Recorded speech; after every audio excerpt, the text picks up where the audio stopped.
everything that has to do with like spooky stuff or ghosts or I don't know, do you call it supernatural? I don't know. Yeah, yeah, yeah. That's not my taste at all. I'm a champion!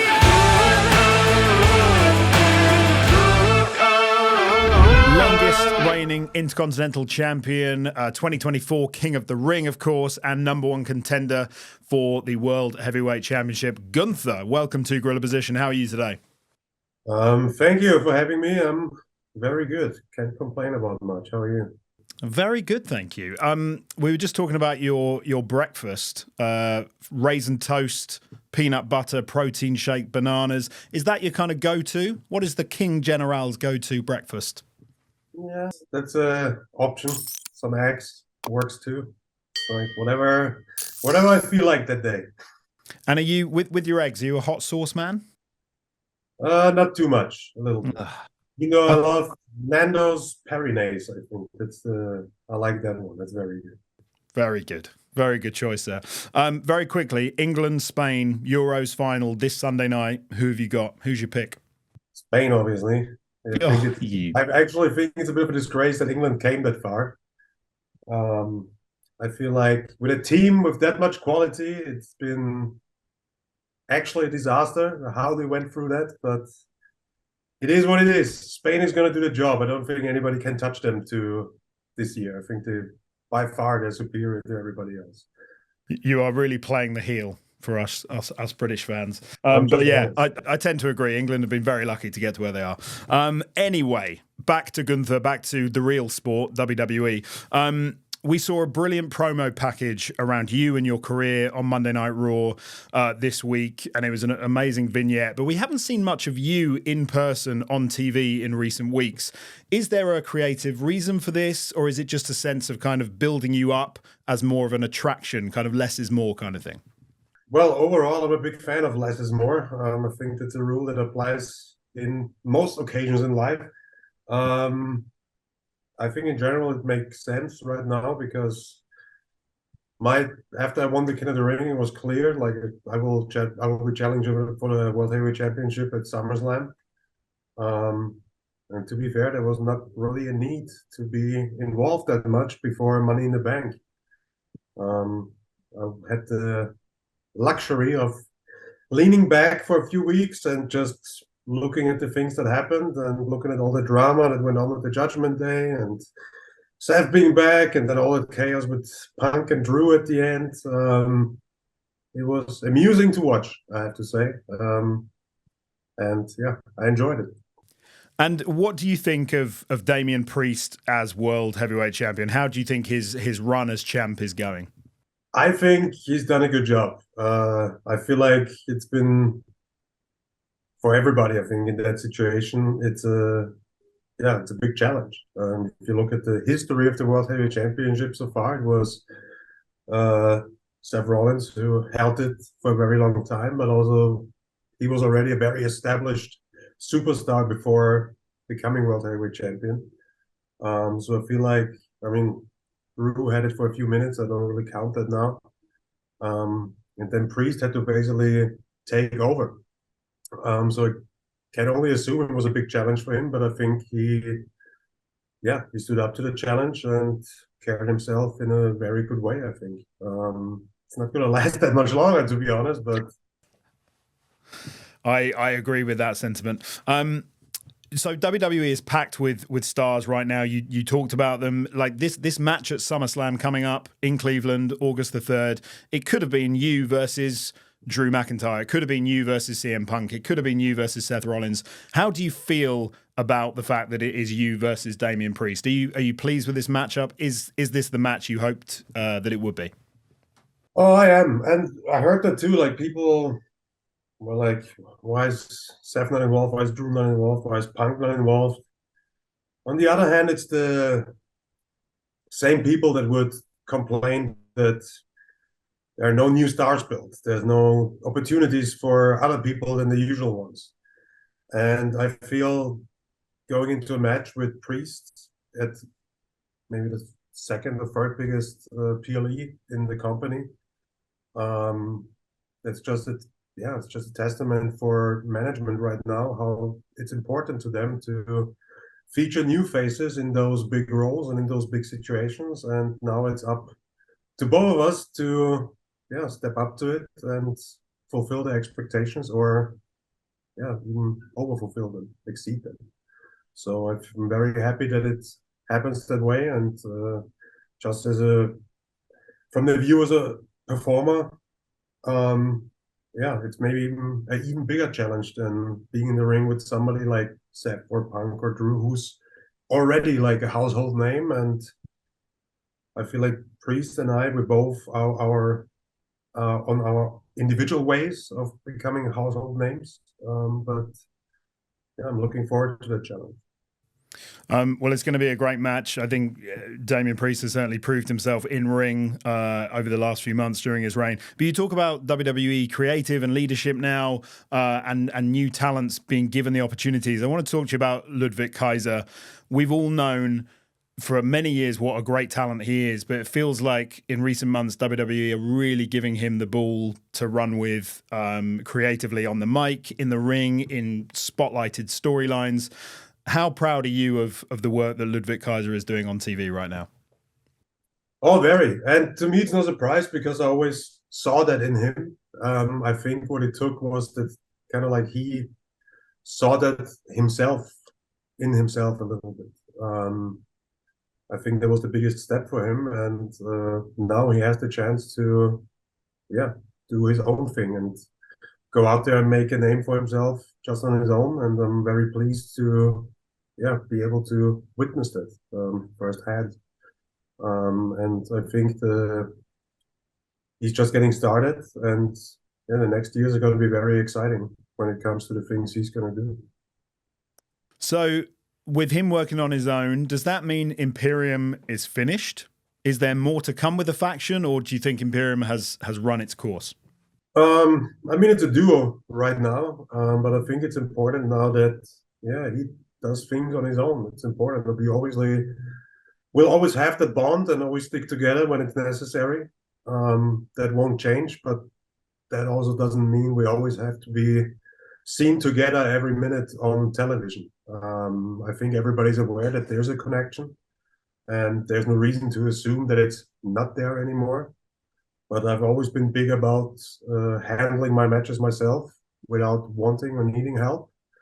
And he's going to do the same now. And I think that's a very good experience to make, and it's a very good path to follow. And if things get dangerous or difficult for me or for him, we always know we can rely on each other.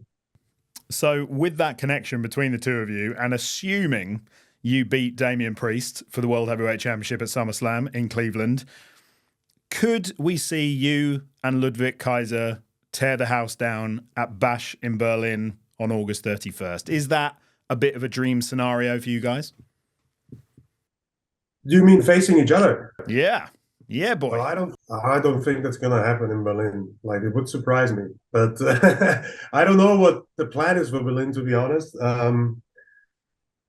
In the years before WWE in Germany, in WXW, we were, like now, very good partners, but there was also a time where we were bitter enemies. And sometimes when two people get in the ring and have a match against each other that are on a private level very close, that just makes that match way more exciting and more interesting. And I think when you look back in wrestling history, some of the best matches have been when two guys wrestled each other that were close friends in real life as well. So we will see. I think that's something for the future, and I think he's really focused on establishing himself and focusing on what he's doing right now. Well, it's certainly something I would love to see at some point down the line, if not in Berlin. Just talking about great matches, in your opinion, I'm going to put you on the spot a little bit, but looking back at the history of WWE specifically, is there one match that you think is the best match the company has ever put on? Like, what is your personal favorite in terms of your style of pro wrestling that you love? Yeah, I'm really bad with stuff like that. What's the best there? There's all those classics. So there's one match I watched over and over, and it's not my style, but it entertained the hell out of me. Masato Tanaka against Mike Awesome from the first ECW One Night Stand. What a car crash of a match! I think it's a little bit of a hidden gem, but Mm. that entertained the hell out of me. Even though that's nothing I would, ever aspire to do myself. But I think just for me personally, for my entertainment, let's pick that one. That is a great match and an incredible crowd, obviously, in the Hammerstein Ballroom. Would you ever do the hardcore stuff? I know it's not your style, but is that something that ever appeals to you, that sort of wrestling? If it's necessary, I guess I have to. But I would never be the guy that goes up to the boss and be like, "Hey, I really want to do a TLC match, or I really want to do, I don't know, some other crazy stipulations." I personally like cage matches. I think a proper old school cage match is a really cool attraction. But I feel like a lot of those matches turned into stunt shows at a certain point where it's more about who can do the riskiest jump of something instead of, okay, that's the stipulation. We have, let's say, the cage involved, and how do we utilize that logically and for everybody to understand, and take that and build a story around it. That would be my approach to it, rather than aiming for like, what could I do that's like so spectacular that it will be forever in people's minds. I don't know. That has never been my personal approach. It's like it's up to every performer themselves how they approach those things. But it's like just for the sake of having a spectacular match that has some risky stuff, I would not want to do that. Well, I agree with the way you approach things. And another man who agrees with that approach, and he talked very recently about not wanting to do those kind of stunt matches, is CM Punk. Now, he is someone who, is very old school in that way, but he's also someone that fans love and are obsessed with talking about. He gets a lot of attention because of how he has conducted himself backstage in the past and various things that have happened. What have your exchanges been like with CM Punk since his return last November? Very brief, and but yeah, fine. It's like I wouldn't say we're friends or something, but it's a colleague, and all interactions have been pleasant so far. I was not involved in any like story or program with him yet, so I can't really say much about that. But from what I can tell from the outside, it seems like he's really enjoying being back and being part of WWE again. And I think he's one of the best when it comes to keeping himself in the conversation. He knows how to trigger people, and he knows which buttons to push to stay in the conversation. So hats off to him. He really mastered that. Yes, he certainly has. I want to talk to you, if you don't mind, about your fandom growing up. So old school WWF shows coming to places like Germany, Austria. There was, like now, there was a real boom period with WWF in Europe around kind of 1994. Did you get to experience WWF live as a kid? And what are there any kind of superstars or matches that really stick out to you that hooked you in as a kid? Or were you just not a fan of the style back then? No. I never visited anything. It seemed also, I know there was a boom period, but it's like, I don't know, I found out years later that they would come to Vienna for a show or something like that. Back then I would always watch it on VHS tapes that a friend would give to me, and then it would be like pay-per-views from, I don't know, 1998. I would watch, I don't know, Rumble 93 for the first time. It was so backwards. So there was no real chance to actually stay up to date like it is today. Like week by week, I follow the storyline and stuff like that. So it was basically just the experience of watching it with friends in my room or something like that. The live wrestling I watched when I was a kid was the tournament in Vienna. Otto Wanz was the main guy, and he ran tournaments in Vienna. I think it was, how long was it? Maybe 30, 40 days in the summer. Every day there would be matches, and my dad would take me here and there. And William Regal was part of those shows. Regal I'm pretty sure, wasn't he? Fit Finlay was the biggest heel there. Yeah. Example. JBL was there at the time, and Scott Hall was there at the time, and Oh wow. bunch of the New Japan guys like that became big stars later, like Hashimoto, for example, or Tenzan, Nishimura. They were all there, so it was a good mixed bag of really good wrestlers. But back then, I can still, was a very unique atmosphere that I still kind of like carry with me when it comes to wrestling. That was kind of like the first time getting in touch, and then obviously like the '90s WWF you would watch. I just remember, like, I think I watched the Royal Rumble '95. I must have watched it like at least 15 times or something like that, because I'm the same. Like, that was the first VHS we got our hands on. We just kept watching it over and over again. So there was the time I was really, as a kid, I was really interested in it and was watching it a lot more. The way Shawn Michaels hangs onto the rope with one foot on the floor, extraordinary. So much drama. Yeah, amazing. So knowing the kind of style of wrestling you love and how you are in the ring and on screen, I'm really intrigued to know your thoughts on storylines like, for example, the Wyatt Six. How do you feel about that kind of stuff? So first of all, everything that's like, I don't know, like a little bit in the, it's not just wrestling, it's also movies, like, how do you call it, like the genre, like everything that has to do with like spooky stuff or ghosts, or I don't know, do you call it supernatural? I don't know. Yeah. I don't find the right term in English now. That's not my taste at all. Like, I'm more a documentary guy, and I love history, and I like movies about a topic, like about a certain topic or happenings that really happen and stuff like that. So it's hard to judge when it's not your taste. But by the reactions of our audience, obviously there's a big interest in it. I feel like the big challenge is always getting that in the ring, and keep that like the mysterious aura around it, but then also making it work.